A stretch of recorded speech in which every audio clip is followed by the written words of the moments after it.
Time to get more layers and gold ores. 7k dreamer please. Hi guys, welcome back to my channel. Today we're looking at the mythical Wukong dungeon. For his passive, his awakened form, he only revives. The other one you don't really have to care, and he also stuns. So that's all that matters for this one.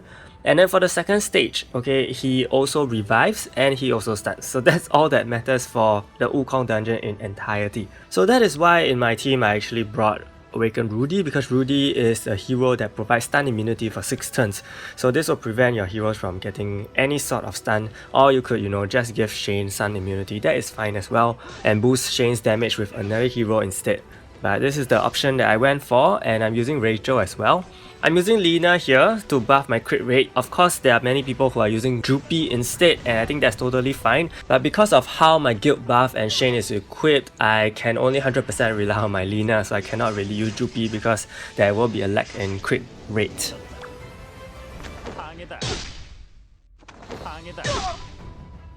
And here I'm using Rachel's Blaze. Rachel's Blaze actually reduces allies cooldown by 30 seconds, so this will reset Shane's cooldown. I don't know why her cooldown is so long in the special dungeon. Seems like the skill cooldown jewel doesn't really work or something, I'm not sure. But anyway, her effect attack kills off Wukong, and that's the most important part because effect attack saves you 1 skill. And then you can proceed into round 2 using Shane's skill immediately. Again, Wukong's block rate is pretty high, so if you want, you may even try to use Kagura instead of Rudy to save 1 slot and guarantee greater damage, okay?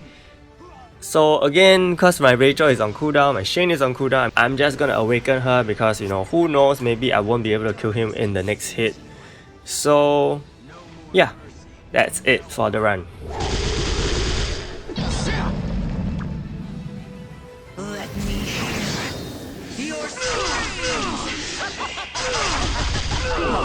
So you may not even choose to awaken her, of course. You may just rely on her normal form if you have sufficient damage. So I'd like to say, of course, this is not the fastest run, but it is a very possible and doable, usable team lineup. And of course, you get layers and gold ores. And layers are so important because you sell them for 5,000 soul essences. Now we're going to look at my team setup. I know I'm in the item rate screens. This is not my item rate team, by the way. So Shane double lethal, double counter. You can choose to give her PvP counter instead.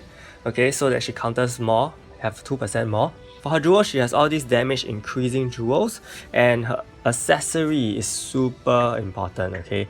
Attack twice on basic attack, because this really lets you do enough damage to kill Wukong in 1 hit. And for her limit break, I've given her lethal rate, lethal damage, as well as damage increase on universal heroes. And then for her fighter soul, I increased her single target attack, skill cooldown, as well as her physical attack.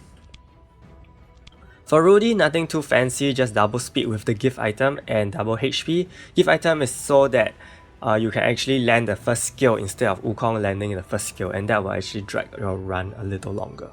Okay, don't need to care about the limit break and fighter soul, not too important.